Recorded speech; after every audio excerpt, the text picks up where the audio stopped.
Welcome to my channel Lakshmi Ramana recipes. ఈరోజు మనం ఒక మంచి హెల్దీ అయినటువంటి ఒక ట్రెడిషనల్ రెసిపీని ప్రిపేర్ చేసుకుందామండి. అదేంటంటే బియ్యం పిండితో పిట్టు అండి. ముఖ్యంగా ఆడవారికి చాలా మంచిదండి, అలాగే ఎదిగే పిల్లలకు కూడా చాలా మంచిది. కాబట్టి మామూలుగా పిట్టును చేసుకోవాలంటే అయ్యో పిట్టు చేసుకోవాలంటే చాలా కష్టమని అనుకుంటారండి. కానీ నేను ఈరోజు చాలా ఈజీ మెథడ్లో టేస్టీగా చాలా క్విక్గా చేసుకునే విధంగా నేను ఈరోజు పిట్టుని ఎలా తయారు చేసుకోవాలో చూపిస్తానండి. ఆరోగ్యానికి చాలా మంచిది. కాబట్టి ఈరోజు మనం పిట్టుని చాలా ఈజీగా హెల్తీగా ఎలా ప్రిపేర్ చేసుకోవాలో ఫస్ట్ టైం చేసేవాళ్ళు కూడా చాలా ఈజీగా పర్ఫెక్ట్గా చేసుకునే విధంగా కాబట్టి ఎలా తయారు చేసుకోవాలో కావలసిన పదార్థాలు, తయారీ విధానం ఒకసారి చూద్దామండి. ఇక్కడ నేను పొడి బియ్యం పిండి తీసుకున్నానండి. ఒక పావు కేజీ పొడి బియ్యం పిండి. మామూలుగా తడి బియ్యం పిండితో చేసుకోవచ్చు, లేదు ఇలా పొడి బియ్యం పిండితో కూడా చేసేసుకోవచ్చు అండి. ఈ పొడి బియ్యం పిండి కూడా నేను ఆడిచ్చి పెట్టుకుంటాను, లేదు మీకు సూపర్ మార్కెట్లో అవైలబుల్ ఉంటుంది, ఆ పొడి బియ్యం పిండితో కూడా చేసుకోవచ్చు. ముందుగా స్టవ్ వెలిగించుకొని ప్యాన్ పెట్టుకోవాలి. ఇప్పుడు ఫ్లేమ్ని మీడియంలో ఉంచేసుకొని ఈ బియ్యం పిండిని ఇందులో వేయాలి. ఈ బియ్యం పిండిని ఒక 2 నిమిషాలు ఇలా కలుపుకుంటూ మీడియం ఫ్లేమ్లో ఫ్రై చేసుకోవాలి. హై ఫ్లేమ్ పెట్టకూడదండి, హై ఫ్లేమ్ పెట్టామంటే మాడిపోతుంది. ఓకే అండి, చాలు. ఇప్పుడు మనం స్టవ్ ఆఫ్ చేసేసుకుందాం.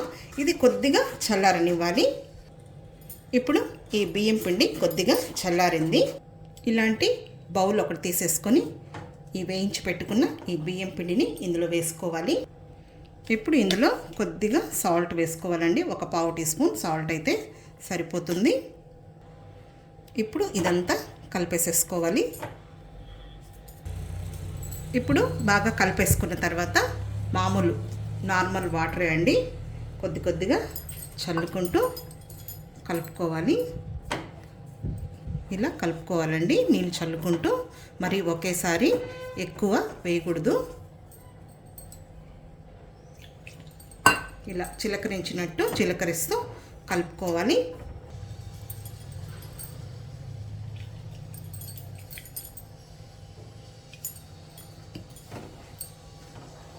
ఇక్కడ చూడండి, మనకు ఈ బియ్యం పిండి అనేది ఈ విధంగా ఉండాలి. చూడు, అక్కడక్కడ ఇలా ఉండలు చుట్టినట్టు ఈ పిండి అనేది మనం ఇలా రెడీ చేసుకోవాలి. ఇక్కడ నాకు ఈ సైజ్ గ్లాస్తో ఒక అర గ్లాసు నీళ్లు పట్టాయండి. ఒక మీడియం సైజ్ గ్లాస్ అయితే నీళ్లు సరిపోతాయి. ఇప్పుడు ఇందులో తురిమిన పచ్చి కొబ్బరి అండి, ఒక మీడియం సైజ్ కప్పు. ఆ పచ్చి కొబ్బరిని కూడా ఇందులో వేసుకోవాలి.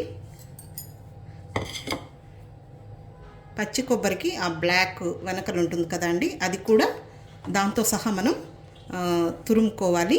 అది ఇందులో వేసేసుకోవాలి. ఇప్పుడు మళ్ళీ అంతా ఒకసారి కలిపేసేయాలి. చూడండి, ఇలా కలిపిన తర్వాత మనకు ఈ విధంగా ఉండాలి. ఇంకా ఇడ్లీ పాత్ర తీసేసుకొని ఒక 2 పెద్ద గ్లాసుల నీళ్లు వేసేసుకోవాలి. ఇప్పుడు స్టవ్ వెలిగించుకోవాలి. అంటే మామూలుగా పెద్దవాళ్ళు ఈ పిట్టుని ఒక గిన్నెలో నీళ్ళు వేసేసి పైన గుడ్డ కట్టి మనం కలుపుకున్న ఆ పిండంతా పెట్టి అలా చేస్తారండి. కానీ అలా అందరూ చేసుకోలేరు కాబట్టి నేను ఈజీ మెథడ్లో ఈ పిట్టుని ఎలా తయారు చేసుకోవాలో చూపిస్తున్నానండి. ఇప్పుడు మామూలు మనం ఇడ్లీ ఎలా ఉడికించుకుంటామో అలా అండి, ప్లేట్లు పెట్టేసేయాలి. ఇంకా ఇప్పుడు ఈ ప్లేట్స్కి మనం నూనె ఎలా ఇడ్లీలకు రాసుకుంటామో అలా నెయ్యిని ఇలా బ్రష్తో అప్లై చేసేసుకోవాలండి. ఇప్పుడు ఈ పిండిని ఈ ఇడ్లీ గుంటల్లో పెట్టేసేయాలి.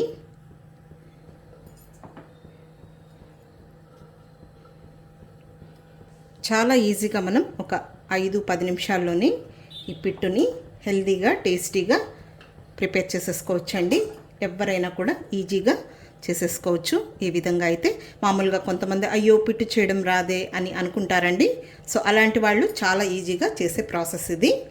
ఇంకా సేమ్ అండి, ఇదే విధంగా ఈ ప్లేట్స్కి మళ్ళీ నెయ్యి అప్లై చేసి వేసేయాలి.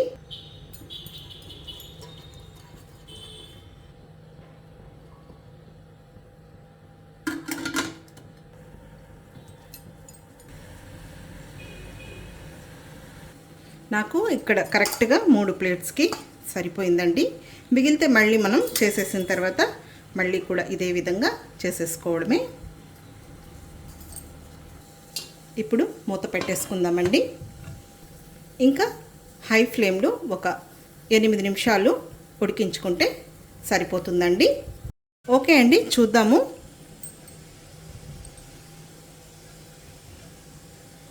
చూడండి, మనకు బాగా ఉడికిపోయింది. ఇలా మనం స్పూన్ తీసి చూస్తే తెలుస్తుంది. చూడండి, బాగా ఉడికిపోయింది. ఇప్పుడు మనం స్టవ్ ఆఫ్ చేసేసుకుందాము. ఇప్పుడు మూత పెట్టేసుకొని ఒక 3 నిమిషాలు లేదా 4 నిమిషాలు అలాగే వదిలేయాలి. ఇప్పుడు 4 నిమిషాల తర్వాత ఇలా ఒక మిక్సింగ్ బౌల్ తీసేసుకొని ఇదంతా ఇందులో వేసేసుకోవాలి. ఈ విధంగా స్పూన్తో తీసుకొని బౌల్లో వేయాలి. ఇంకా మొత్తం ప్లేట్లో ఉన్నదంతా కూడా ఈ బౌల్లోకి వేసేసుకున్నాము.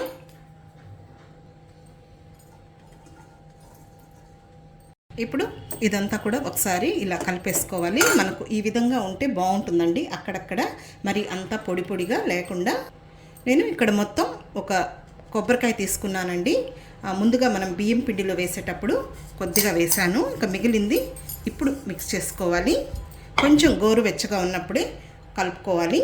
తర్వాత ఈ పిట్టుని బెల్లం అలాగే చక్కెరతో చేసుకుంటారండి. మేమైతే ఎక్కువగా చక్కెరతోనే చేసుకుంటామండి. చక్కెరతో బాగుంటుంది, అందరూ కూడా ఇష్టపడతారు. ఇప్పుడు ఒక మీడియం సైజ్ కప్పు చక్కెర వేసుకోవాలి. మీకు కావాలంటే బెల్లం కూడా వేసుకోవచ్చు. మామూలుగా బెల్లంతో కూడా చేస్తానండి, ఇంకా ఈరోజు అయితే చక్కెరతో చేస్తున్నాను. ఇప్పుడు ఇందులో నెయ్యి వేసుకోవాలండి. 1 టేబుల్ స్పూన్ నెయ్యి వేసుకోవాలి. అలాగే ఇలాచీ పౌడర్ అండి, ఒక 6-7 ఇలాచీల్ని కచ్చాపచ్చాగా దంచి వేసేసుకోవాలి. ఇంకా ఇప్పుడు ఇదంతా కూడా బాగా కలిపేసేసుకోవాలి. ఇలా అంతా కలిపేసేసుకోవాలండి, ఆ చక్కెర కొబ్బరి అదంతా కలిసేటట్టు. తర్వాత నెయ్యికి బదులు నువ్వుల నూనె అంటాం కదా అండి, నువ్వుల నూనెతో కూడా మిక్స్ చేసుకోవచ్చు. చాలా బాగుంటుందండి, ముఖ్యంగా లేడీస్కి అయితే చాలా మంచిది. మామూలుగా ఆడపిల్లలకి కూడా, ఎదిగే పిల్లలకు కూడా చాలా మంచిదండి. ఈ పిట్ అనేది సాంప్రదాయ వంట అన్నమాట. అంతే అండి, చూసారు కదా, మనం పిట్టుని చాలా ఈజీగా అందరూ చేసే విధంగా నేను ఎలా ప్రిపేర్ చేశానో. కాబట్టి తప్పకుండా ట్రై చేయండి. దీన్ని మనం ఫ్రిడ్జ్లో స్టోర్ చేసుకొని కూడా తినచ్చండి. వేడివేడిగా ఇష్టపడే వాళ్ళు వేడిగా తినచ్చు, అలాగే చల్లగా కూడా బాగుంటుంది. కాబట్టి మీరు కూడా ఈ విధంగా ఒకసారి తప్పకుండా ట్రై చేయండి. చాలా ఈజీగా నేను ఎలా చేసుకోవాలో చెప్పాను కదా అండి. మళ్ళీ మీరు ట్రై చేసి ఎలా వచ్చిందో కామెంట్ చేయండి.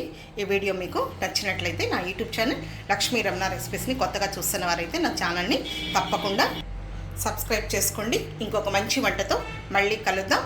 నమస్తే అండి.